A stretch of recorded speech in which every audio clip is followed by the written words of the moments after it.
Assalamualaikum warahmatullahi wabarakatuh. Perkenalkan, nama saya Auliana Fitriasani, mahasiswi kedokteran Universitas Lampung dengan NPM 2018011034. Pada kesempatan kali ini, saya akan memperhatikan tentang tata cara mencuci tangan menurut WHO. Pertama-tama, pastikan tangan Anda tidak menggunakan jam tangan atau aksesoris tangan yang lain.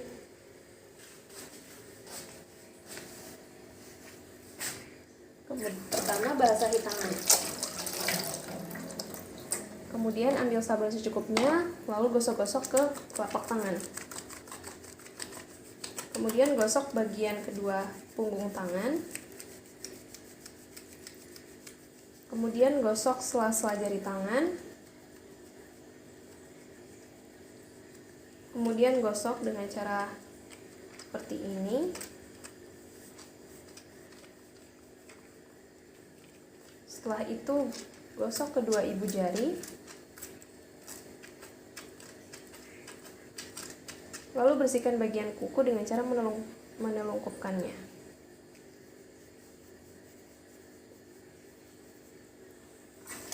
Kemudian basuh dengan air mengalir.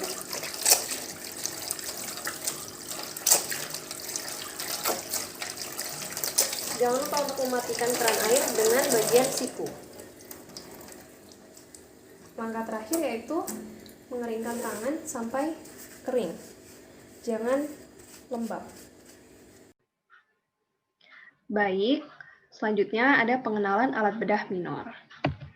Berikut adalah outline yang akan dibahas pada PowerPoint kali ini. Yang pertama ada nail folder. Nail folder merupakan nama lain dari pemegang jarum atau needle holder yang fungsinya untuk apa? Fungsinya yang pertama untuk memegang jarum jahit dan yang kedua sebagai penyimpul benang.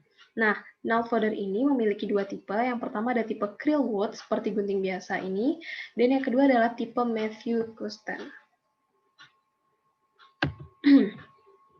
Kemudian yang selanjutnya ada gunting. Gunting ini dibagi menjadi tiga.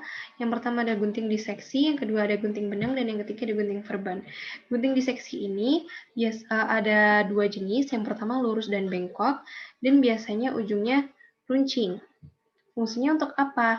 Yang pertama, untuk membuka jaringan. Yang kedua, untuk membebaskan tumor kecil dari jaringan di sekitarnya. Dan yang ketiga, untuk eksplorasi. Dan juga untuk merapikan luka. Nah, gunting diseksi ini ada dua tipe yang umum. Yang pertama, Mayo. Ini besar dan lebar. Kemudian ada Metzenbaum.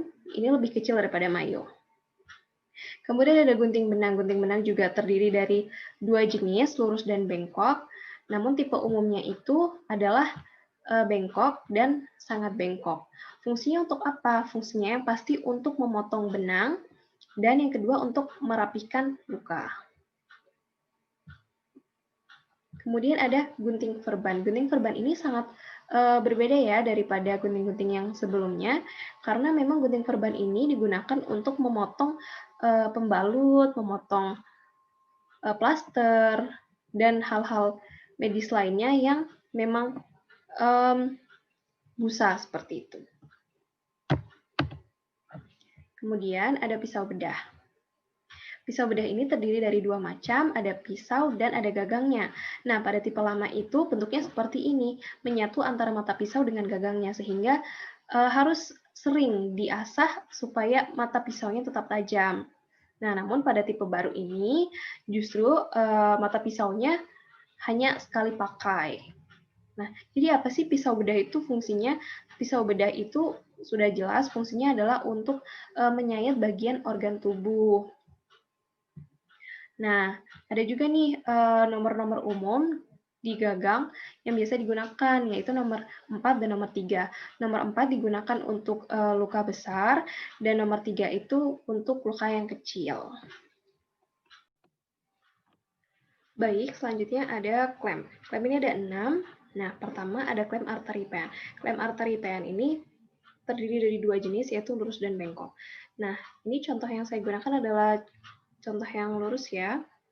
Kemudian apa sih fungsi dari klem arteri pen? Klem arteri pen sendiri ini berfungsi untuk tujuan homeostasis, terutama untuk jaringan lunak dan tipis. Kemudian yang kedua ada klem kocer. Klem kocer juga memiliki dua jenis, yaitu lurus dan bengkok. Seperti ini lurus, dan yang sebelah kanan ini bengkok. Nah, klaim Gosser ini tidak bisa digunakan untuk tujuan homeostasis. Kenapa? Karena pada ujungnya terdapat gigi-gigi yang berguna untuk menjepit jaringan supaya tidak meluncur, seperti itu. Nah, kemudian yang C, yang ketiga, ini ada klaim mosquito. Klaim mosquito ini bisa dibilang versi mini dari klaim artery pen, karena memang memiliki fungsi yang sama, yaitu untuk homeostasis, namun ukurannya lebih kecil dan lebih pendek, seperti itu. Nah, untuk penyediaannya, klaim artery pen ini masing-masing 6, klaim Gosser 4, dan klaim mosquito 6. Kemudian selanjutnya ada klaim alis. Klaim alis ini berguna untuk menjepit tumor kecil dan jaringan lunak dan tipis. Kemudian klaim Babcock ini versi besar dari klaim alis karena memang tujuannya adalah untuk menjepit tumor besar dan rapuh. Kemudian yang terakhir ada klaim Towel. Ini adalah klaim yang terbesar dari di antara klaim-klaim yang lain karena memang tujuannya, fungsinya adalah untuk mengambil duct dan kain operasi. Oke, selanjutnya ada retraktor atau wound hook. Sudah bisa dilihat ya dari namanya, wound itu luka, hook itu penarik. Jadi memang retraktor ini fungsinya adalah untuk menguatkan luka, untuk menarik luka, untuk memisahkan antara lemak dan otot. Ada dua macam. Yang pertama retraktor Langenbeck, ini untuk menguatkan luka seperti sekop kecil. Kemudian ada retraktor Volkmann, ini seperti garpu tala karena ada giginya. Nah, yang biasa dipakai itu ada gigi 2, gigi 4, dan gigi tumpul. Gigi 2 digunakan untuk luka yang kecil, dan gigi 4 digunakan untuk luka yang besar. Nah, kemudian selanjutnya ada pinset. Pinset ini ada 3 macam. Yang pertama ada pinset anatomis. Pinset anatomis ini digunakan untuk menjepit kasas waktu menekan luka, dan kemudian juga bisa digunakan untuk jaringan yang lunak dan tipis. Pinset chirurgis ini berfungsi untuk memberi tanda pada kulit sebelum adanya insisi, kemudian untuk hacking pastinya, dan yang terakhir untuk menjepit jaringan sewaktu diseksi. Kemudian yang ketiga ada splinter. Splinter ini berguna untuk mencegah terjadinya overlapping. Jadi memang dia mengadaptasi tepi-tepi luka agar tidak terjadi tumpang tindih seperti itu. Kemudian yang selanjutnya ada Deschamps aneurysm needle. Ini bentuknya seperti ini, berfungsi untuk mengikat pembuluh darah besar. Nah, selanjutnya ada wound curette. Wound ini luka, curette itu dikuret. Memang fungsi dari wound curette ini adalah untuk mengeruk luka-luka kotor maupun ulkus yang kronis seperti itu. Dan ini juga ada jenis-jenisnya ya, ada yang kecil, ada yang sedang, ada yang bengkok, dan segala macam. Ini disesuaikan dengan bagian tubuh yang akan dikuret seperti itu. Kemudian selanjutnya ada korentang. Korentang ini besar ya, bentuknya besar karena berfungsi untuk apa? Berfungsi untuk mengambil instrumen steril dan memindahkan alat-alat seperti duk, kemudian jas operasi, dan lain sebagainya. Nah, ini adalah struktur jarum bedah ya. Biasanya jarum bedah itu sudah tergabung antara jarum dengan benangnya. Nah, ini ada sutur, swag eye, grafts here, body, and point. Ini mata jarumnya. Nah, selanjutnya ada bagian ujung jarum bedah. Ada 4. Yang pertama itu ada taper point, yaitu dengan ujung taper dan batang bulat atau persegi 4, yang cocok digunakan untuk aponeurosis, untuk menjahit aponeurosis, kemudian otot, kemudian katup jantung, maupun pembuluh darah. Kemudian yang kedua itu ada blunt point, ujungnya ini blunt seperti ini, dan dengan batang gepeng biasanya cocok digunakan untuk menjahit hati, limpa, maupun ginjal. Kemudian yang ketiga ada triangular. Triangular ini ujungnya triangle, segitiga seperti ini, dan batangnya gepeng. Cocok digunakan untuk menjahit kulit, fascia, maupun ligamen. Kemudian yang keempat ada taper cut. Ini ujungnya triangle juga, seperti ini, dan batangnya gepeng. Biasanya cocok digunakan untuk menjahit bagian uterus, rongga mulut, fascia, dan ligamen juga bisa. Nah, kemudian ini mata jarum bedah ya, ini ada 5 macam, ada rolled end, drilled end, regular eye, spring eye, dan spring double eyes. Nah, berikut juga ada jenis-jenis benang bedah, ada absorbable sutures sama non-absorbable sutures. Jadi absorbable itu artinya apa? Absorbable itu dapat diserap. Berarti dia itu terbuat dari kolagen mamalia sehat atau terbuat dari sintetik polimerik. Nah, di sini ada polyglutin fast, polyglycolic acid, catechol chromic, polyglycopron, and polydioxanone. Kemudian selanjutnya ada non-absorbable, itu artinya tidak dapat diserap. Berarti material yang digunakan itu tahan akan enzim pencernaan, sehingga bisa tahan dalam tubuh, tidak terjadi reaksi penolakan selama bertahun-tahun. Seperti itu, ada polypropylen, ada nilon atau polyamid, ada silk, polyester, dan steel. Nah, ini ada keperluan rutin bedah. Yang pertama itu ada duk bolong atau duk operasi.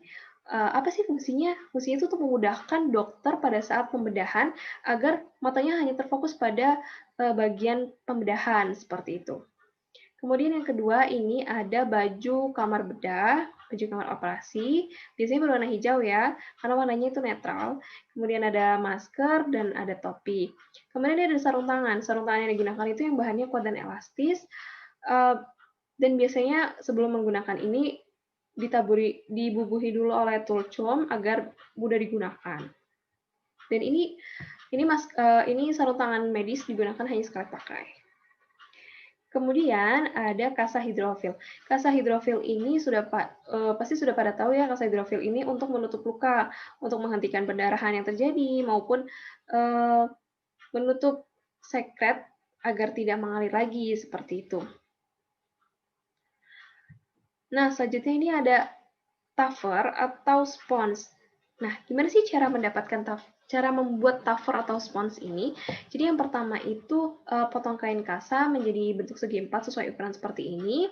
Kemudian digulung dari salah satu sisi ke tengah dan nantinya akan membentuk seperti silinder yang nantinya bisa digunakan untuk menutup luka, untuk menahan luka seperti itu, yang pastinya dalam keadaan steril. Nah, kemudian ini ada topi operasi ya, ada jenis-jenisnya, ada yang menggunakan karet plastik, ada yang menggunakan tali, dan ada juga yang langsung slot seperti itu untuk digunakan agar rambut yang dicepol bisa masuk. Nah, kemudian ada drain bedah. Drain bedah ini digunakan untuk luka-luka yang terkontaminasi dan pendarahan yang hebat seperti itu. Yang pertama ada Shigarette drain. Ini bentuknya pipa seperti rokok, panjangnya 5-10 cm. Biasanya digunakan untuk abses, appendix, trauma, dan sebagainya, yang tujuannya agar sekret yang dikeluarkan tidak terlalu banyak, seperti itu. Kemudian yang kedua ada corrugated drain. Ini artinya drain bergelombang, terbuat dari karet halus, yang biasanya untuk luka sedang dan tidak memiliki sekret yang banyak, seperti itu. Kemudian yang terakhir ada tube drain. Ini bentuknya seperti selang infus ya. Caranya memasukkan selang ini ke dalam luka, dan ini juga pinggir-pinggirnya ada bolong-bolongnya seperti itu. Sekian, terima kasih.